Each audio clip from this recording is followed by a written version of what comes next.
Wave after wave of Europeans have migrated to our shores since Champlain's arrival. Now, nearly 500,000 Canadians, including thousands of Indigenous soldiers, travel to Europe to serve beside our allies in the First World War. Bravery and sacrifice defines our new nation. We are explorers, risk-takers, and dreamers, fighting the odds in a land of extremes. Across a vast continent, we build a nation. Truly strong and free.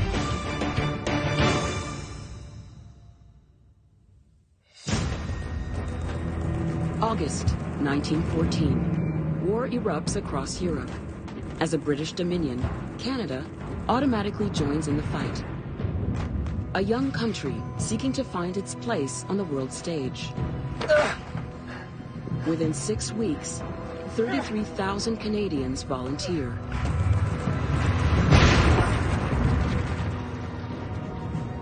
Few of them with any military training for the violence they would soon face.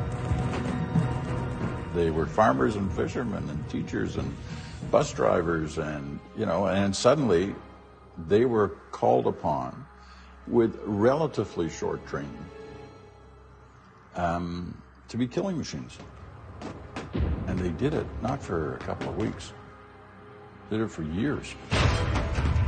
Only 8 months into the war, Germany controls more than 95% of Belgium. The 1st Canadian Division is about to face its first major engagement, joining the Allied line to stop the enemy from claiming the rest of Belgium. The battle will unfold near the town of Ypres. The untested Canadian troops are outnumbered, outgunned. The German machine gun can spit out 400 bullets a minute. Of course they were scared to death. All of them was just scared to death. Nobody who went into World War I on either side was experienced or had had any experience of that level of mechanization of warfare. Among those braving the horror is Francis Pegamagabo, a 25-year-old Anishinaabe from Wasauksing Nation on Georgian Bay, Ontario. Pegamagabo volunteers just days after war is declared. He carries a medicine bag meant to protect him, a gift from an elder. He met a medicine man not long before he joined the army and joined the war, who told him, "Your life is going to change soon. You're going to become something great."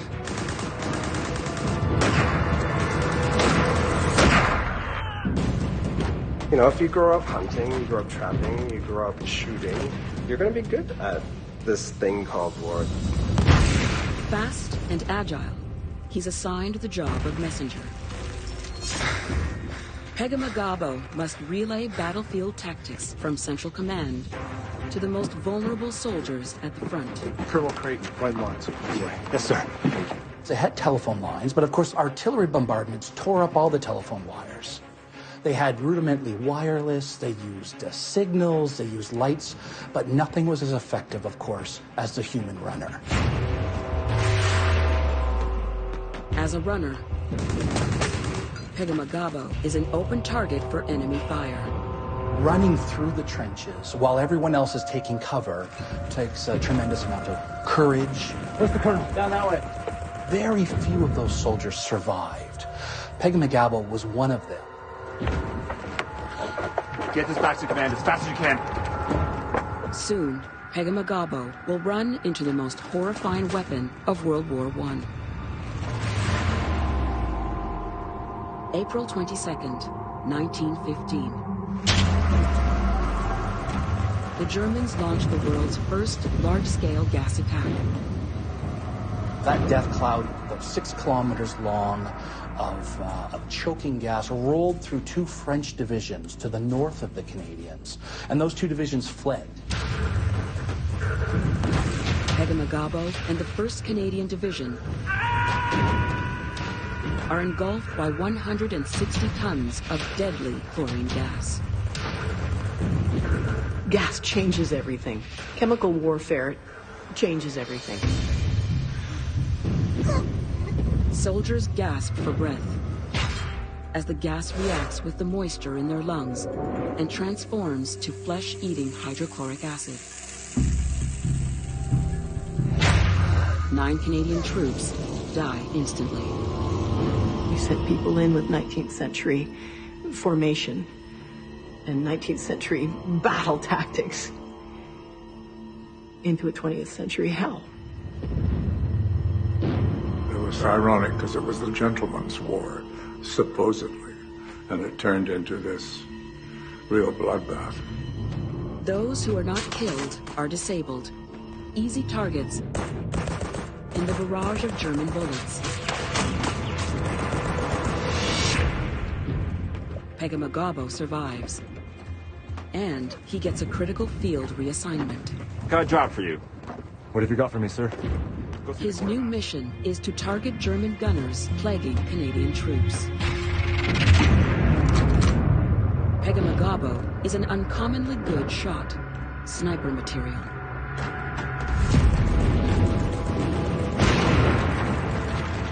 He dashes through no man's land, eluding enemy gunners.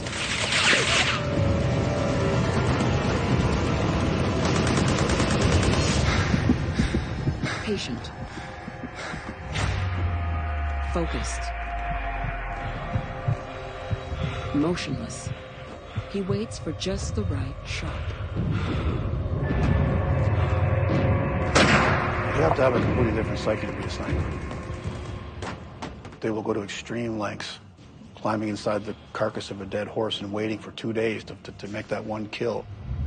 Not every soldier wants to do that. Not every soldier can do that. I think that's what sets them apart.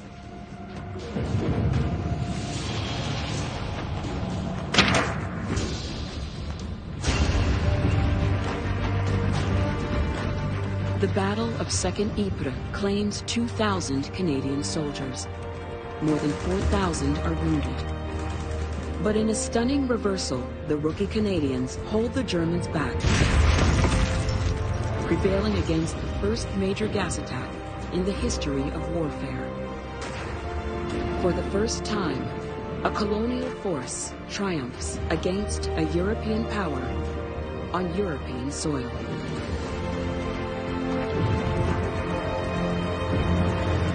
The Canadians made their name, forged their reputation, and one that they would carry forward into the fighting over the next 3.5 years. Pegama-Gabo establishes his reputation as a formidable warrior. In the next 4 years, he racks up 378 sniper kills, more than any other Allied or German soldier. The average lifespan of a sniper in World War I was about 6 weeks if you were lucky.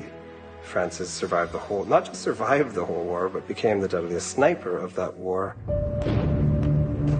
His courage at Ypres earns him the Military Medal, an honor he's awarded twice more during the war, making him the most decorated Indigenous soldier in Canadian military history. When he returns home, Pegama-Gabo turns his fighting spirit to the battle for Indigenous rights, becoming chief of Wasauksing.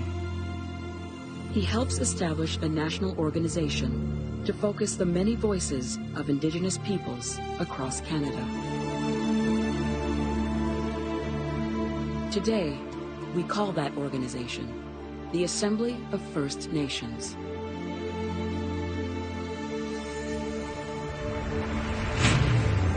The success at Ypres emboldens other Canadians to volunteer.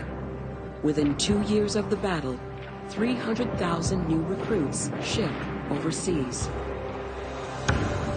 In the early days, you could not sign up people fast enough. they could not get uniforms on them fast enough, so that the enlistment rates were extraordinarily high. It was a national project. Our grit and determination to serve makes for fearsome and fearless soldiers. Canadians raise trench raiding to a grim art.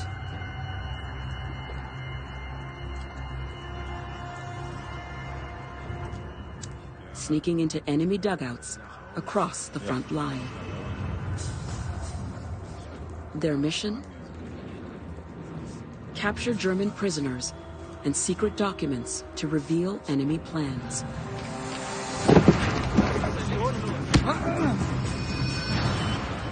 Canadians proved to be very good at creeping through no man's land, raiding the German trenches, and if they were lucky, getting back okay. The intelligence these soldiers bring back is crucial to the greatest Canadian general of the war, Arthur William Currie. Currie's genius will emerge when 4 Canadian divisions fight as one in the most famous battle of our nation's history, Vimy Ridge.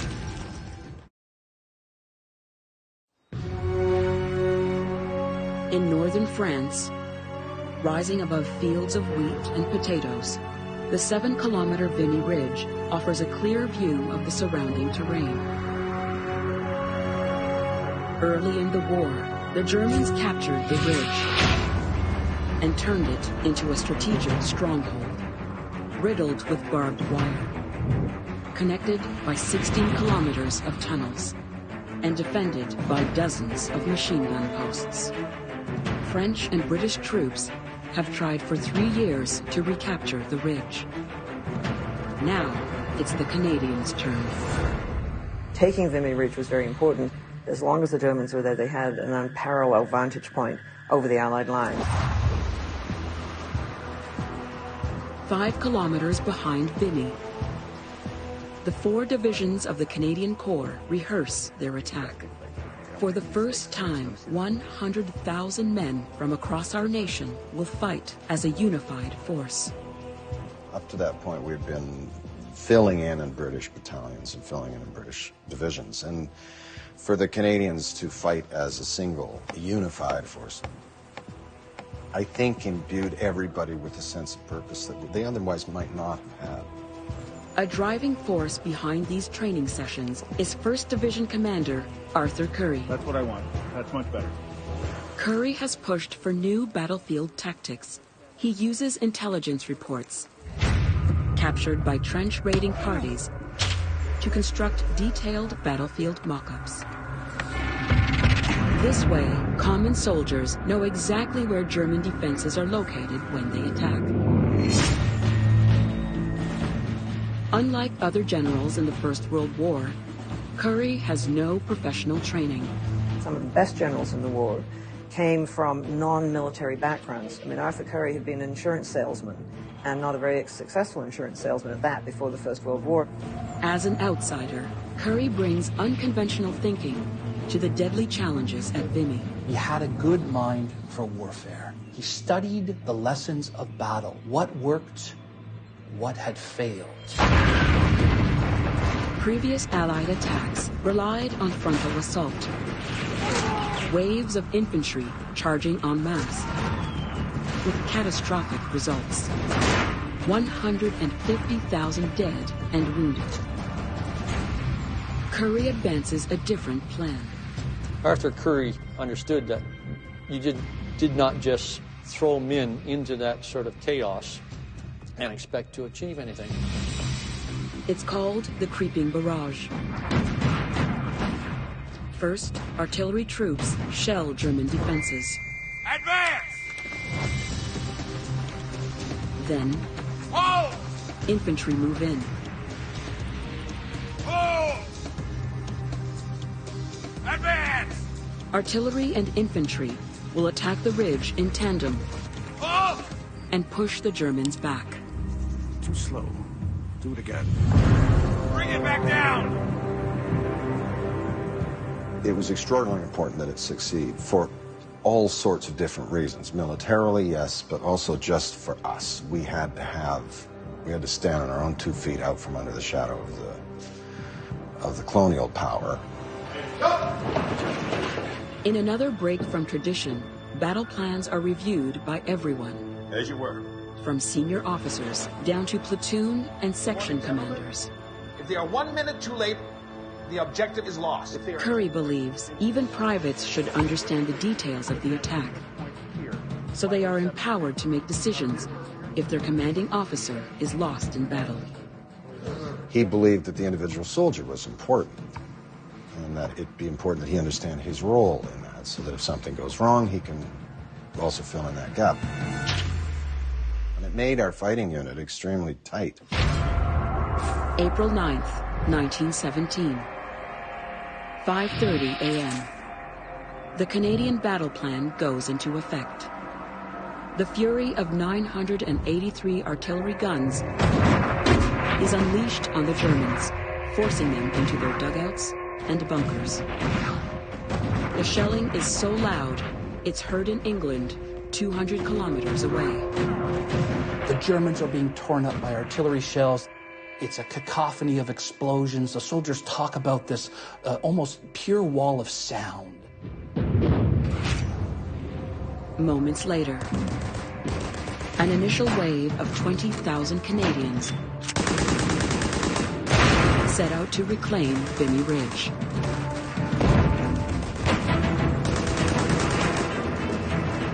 They head straight into the deadly sights of enemy snipers and machine gunners.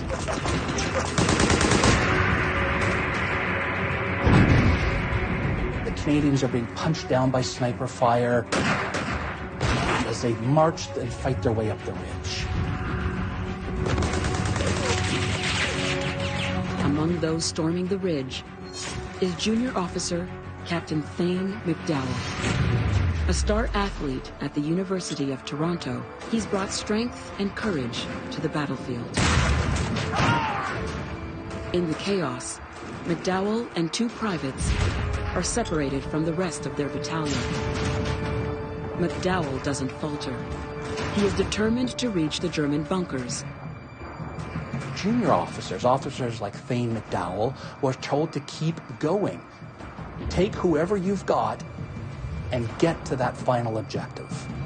He leads his soldiers forward, tracking down a group of Germans who seek cover in a bunker from the artillery barrage. Most people will walk in the opposite direction of something that can hurt them. And I think a soldier, even if he's scared, he believes what he's about to do is going to change the course of the history. We call that courage. McDowell goes in after them, alone. Privates Arthur Hay and James Kobus wait outside.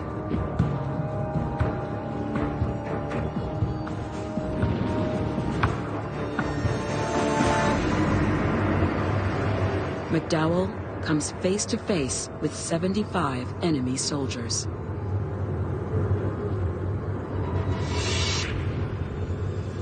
Privates! Have the battalion make ready to receive prisoners! He concocts a daring deception. Yes, sir! Battalion ready, sir! Acting as if there's an entire Canadian battalion waiting to take the Germans prisoner. All right, let's go. You 3, come on, let's go. Move, move, move! Let's go.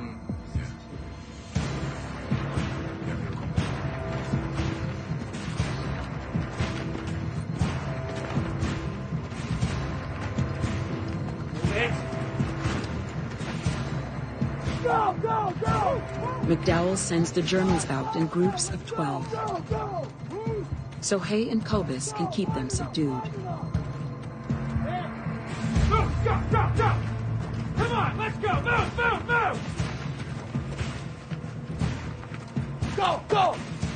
Come on! Let's go, guys, come on, on the hill, on the hill!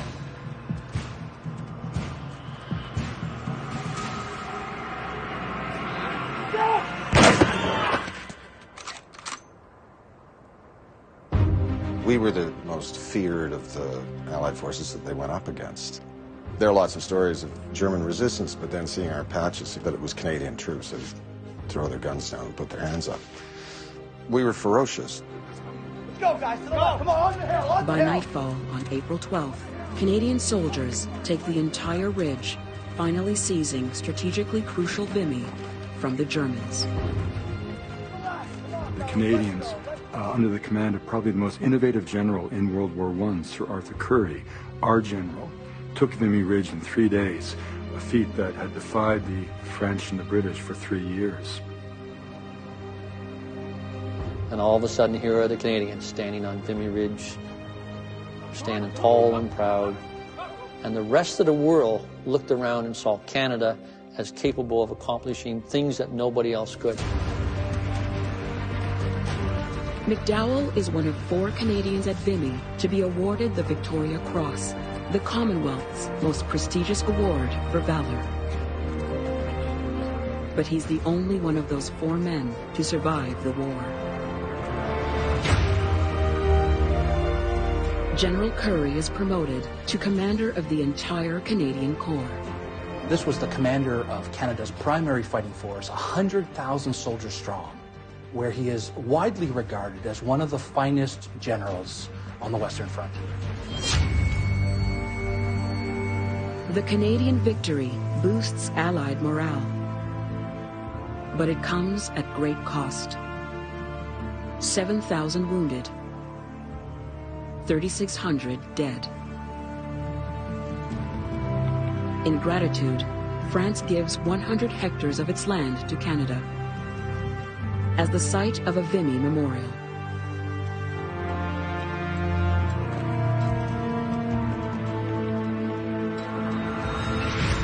But the war is far from over. And by 1918, the Allied powers face a new enemy: starvation. The farms of Europe are blood-stained and battle-scarred after 4 years of fighting. But often we only focus on the front lines. But of course, the war had a tremendous impact on Canada's home front. And we were playing an absolutely crucial role in feeding the Western armies. We were an agricultural nation. In April, the British Ministry of Food sends a cable. Can Canada please send more wheat? But with 250,000 men on the battlefield, there are fewer hands to work the land back home. Britain's call for help will be answered by a brand new group of recruits: teenage schoolboys.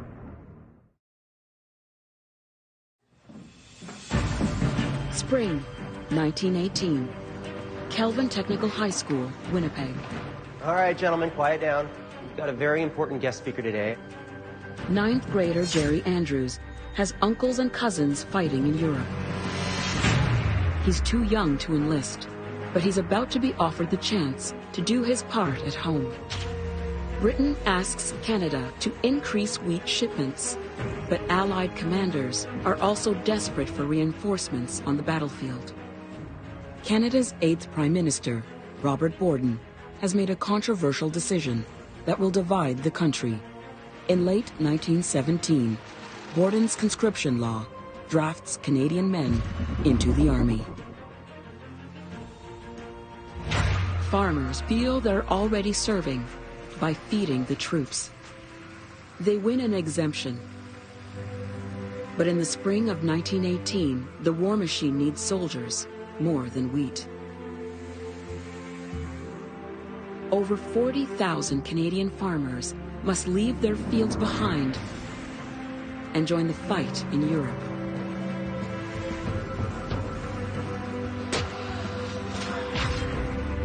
Now, schoolboys are being recruited as farmhands to replace them. Soldiers of the soil who will keep Canadian grain flowing overseas. Who will do their bit?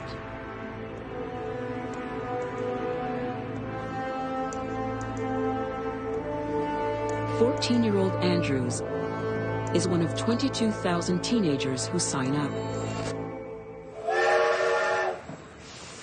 There was a glamour of sorts for soldiers of the soil.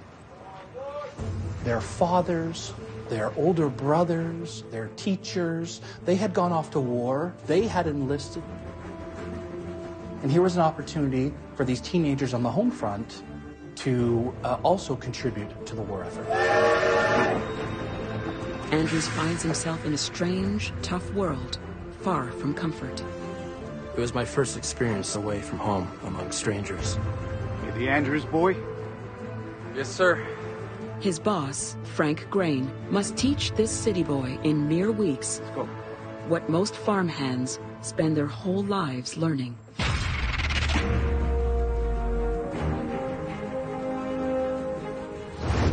My introduction to work began at 6 a.m. the day after arrival. Out to the barn sharp. Keep those reins tight! Feed and water the animals. Clean out the stalls. Andrews works 15-hour days, planting and harvesting wheat for just $30 a month. His biggest challenge? The elements. Southern Manitoba is part of Canada's Tornado Alley. Day turned to night. Flying gravel stung like buckshot. Violent storms dump torrential rain and hail the size of baseballs.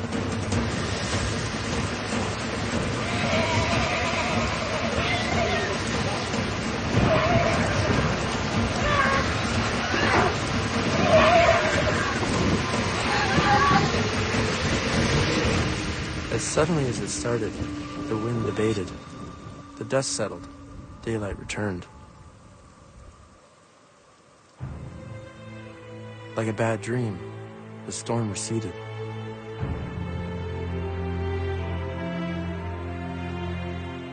His work is of direct benefit to the soldiers who are fighting and who are just trying to keep body and soul together. The wheat Andrews helps grow will be loaded onto a cargo ship in Port Arthur. More than 29 million bushels are shipped down the Great Lakes, through the Welland Canal, out the St. Lawrence, and across the Atlantic to feed our hungry allies. They're dependent on produce from Canada. And so this kid can know that's going into somebody's stomach, and that is marching. So he's making a direct difference. Most soldiers of the soil head home after a 3-month term. You're doing it. But Jerry stays on for 6. Good job. Wartime wheat production helps transform the fledgling Canadian wheat industry into a global force. Today, Canada is one of the world's top exporters of wheat. $6.2 billion annually. The faraway war brings unexpected changes to life in Canada, and for no one more than women. Women shed domestic roles for paid positions in factories and shops. World War I was enormously important in terms of the evolution of women's roles in Canadian society. And for many women, it spelt emancipation. Our thriving munitions industry employs more than 30,000 women. Women got a chance to enter the labor force in a way they had never been able to do before. It didn't just change their own perspective of themselves, it changed the way society viewed them and viewed what they were capable of doing.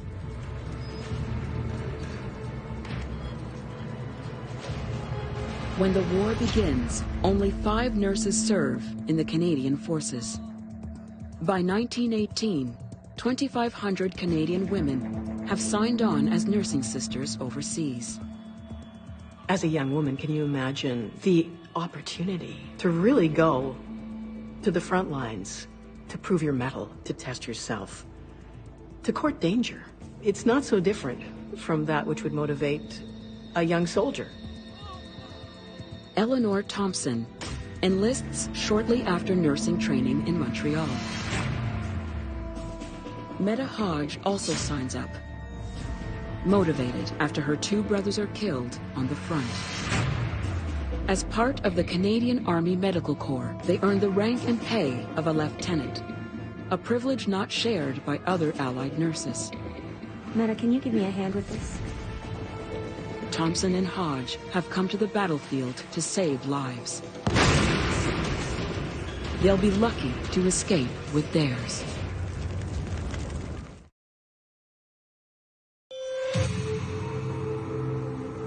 May 1918, at No. 3 Canadian Stationary Hospital in Doullens, France, Eleanor Thompson and Meta Hodge tend to the daily flood of injured soldiers. Desperate and determined, the Germans have launched a series of aggressive attacks. Thompson and Hodge hear German bombs falling in the nearby village almost nightly. Allied casualties have skyrocketed. In a single day, Thompson and Hodge care for hundreds, sometimes thousands, of wounded. Skin seared by gas attacks. Bodies bullet-ridden. Studded by shrapnel. Limbs blown off.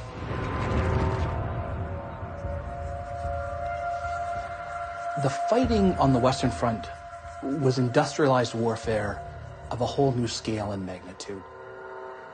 Soldiers were being killed and injured and maimed in ways that they had never seen before.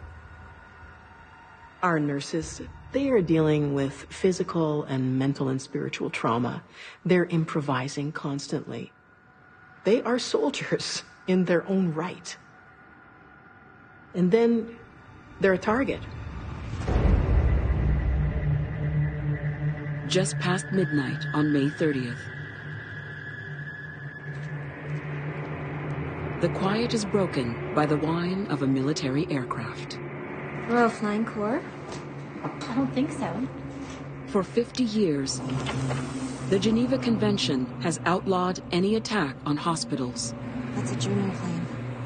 A flare dropped by the pilot should illuminate the large red crosses, making it off limits. Germans, get inside, quick!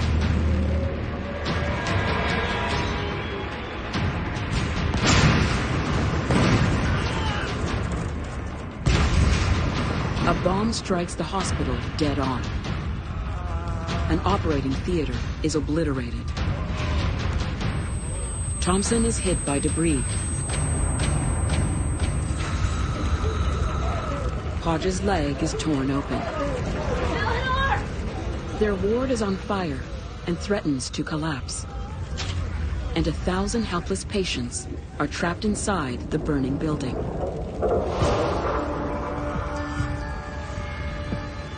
This calls upon every level of their education, their personal mettle, their vocation, and their courage, and their ordinary humanity. Thompson and Hodge work through the night, fighting fires and guiding panic-stricken patients through the wreckage to safety. The nurses gave everybody hope, and that took tremendous courage in times when it seemed absolutely improbable that you would survive. 32 men and women are killed by the initial blast. But no other lives are lost, thanks to the nurses' heroic efforts. Thompson and Hodge are awarded the Military Medal, the first Canadian women to receive a wartime decoration for valor. We recognize their actions, not only as women, but as persons, you know, equal to everybody else. So we should celebrate heroic actions so that they can become models for the next generation. The war helped change Canada's perception of women. By the time Thompson and Hodge return home, women will have the vote. 3 years later, the country will elect its first female member of parliament. But first, the war has to be won. A war that started on horseback is now being fought in the skies. The Wright brothers flew their first aircraft in 1903. 15 years later, the airplane has become a deadly and feared weapon. The master of this aerial mayhem is Germany's legendary flying ace, the Red Baron. He prowls the skies, hunting Allied airmen. He has 80 kills. Baron von Richthofen, the German ace, was the highest scoring ace on the Western Front. He was widely feared. He and his German fighters wreaked havoc among the Allied flyers. April 21st, 1918. 24-year-old Edmonton native Wilfred Wap May joins the fight in Europe with dreams of becoming an air ace. Today marks his second mission in the air. The average lifespan of a new pilot is 11 days. May knows the odds are stacked against him. Within 30 minutes of takeoff, May finds himself in the sights of the Red Baron. And this is almost a death sentence for anybody. Wap May is trying to shake the Red Baron. He's firing at him. And it really looks like Wap May is going to be killed here. In a death-defying move, which May later claims was inexperience, he nosedives and loses the Baron. Seconds later, the Red Baron is shot down. Who killed him, nobody knows. Germany's hero is dead.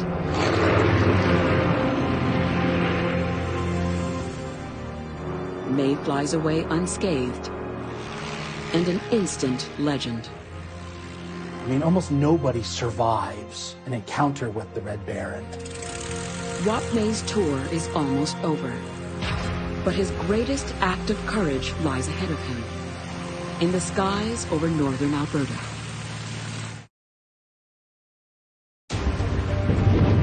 On the 11th hour of the 11th day of the 11th month, 1918, the guns on the Western Front finally fall silent. Across the nation, our collective sacrifice turns into mass jubilation. The vanguard of the Allied assault that won that war in the fall of 1918 was Canada. Every day we fought a battle, and in the end, we carried the day. Survivors like Wap May are given a hero's welcome. Over 60,000 Canadians have lost their lives in Europe. 172,000 are wounded, and over 9,000 suffer from shell shock, what today is called PTSD. That war blew a hole through this country, and then we had to stitch it back up together again as Canadians. And I think it, as awful as it was, had an awful lot to do with making us what we are. We are proud of our role in securing victory and our new recognition as a nation of heroes. Heroes like Wilfred Wap May. In Edmonton, he and his brother set up Canada's first licensed airline. May stages air shows and high-flying stunts, then establishes the country's first bush plane service. 10 years after the war, the nation's beloved flying ace makes history a second time. In the skies over Canada. New Year's Day, 1929. Little Red River, Alberta, has been hit with the deadly disease, diphtheria. The disease is spreading fast. One man is already dead. A doctor sends an SOS to the only man who can deliver a life-saving serum in time. Wilfred Wap May accepts the mission, prepared to serve his country once again. There is that basic, inherent, social sense that we have, which is that we are all connected. We simply are responsible for one another, and I think that kicks in for most of us. May and co-pilot Vic Horner embark on a virtual suicide mission, a 900-kilometer flight in the dead of winter, in the unprotected open cockpit of an Avro avian. It's minus 30 degrees Celsius. When they hit gusting winds and snow squalls. Within hours, the cockpit's instruments freeze over. May keeps flying blind on sheer instinct. He felt compelled to bring this medicine to this community. He had to fly, and he found ways to do it.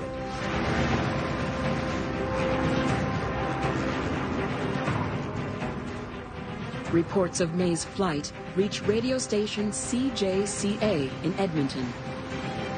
Wilfred Watt May, World War I vet and local pilot, is in the air as we speak. The station dubs his mission the race against death.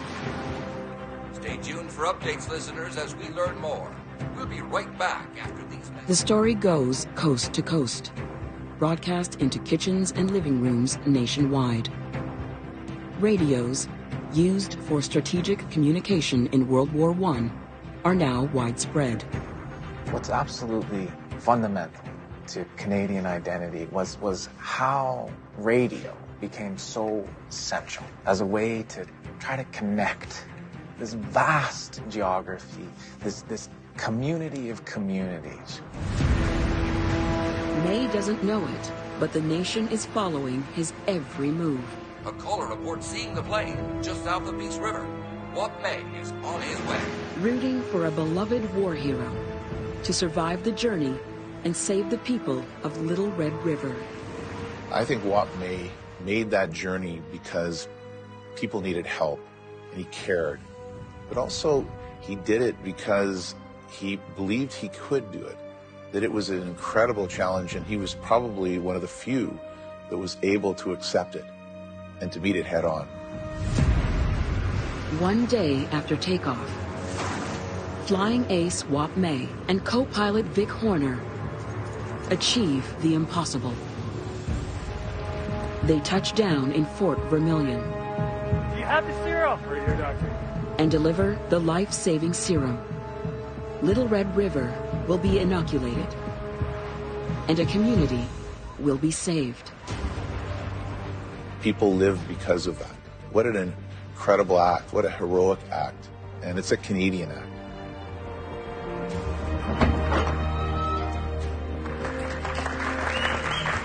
Once again, May is given a hero's welcome home. A Canadian is someone who cares. They actually really care. Not just about themselves and their family, but they care about their neighbors, whether those neighbors are across the street, across the country, or the other side of the world. Canada's accomplishments in World War I leave us transformed. We are competent, self-reliant, ready to take our place on the world stage. In the post-war era, new industries will create seemingly limitless opportunity. Growing cities will generate unprecedented wealth. But Canada will unexpectedly face new challenges. Economic collapse, chronic poverty, and how to care for those left behind.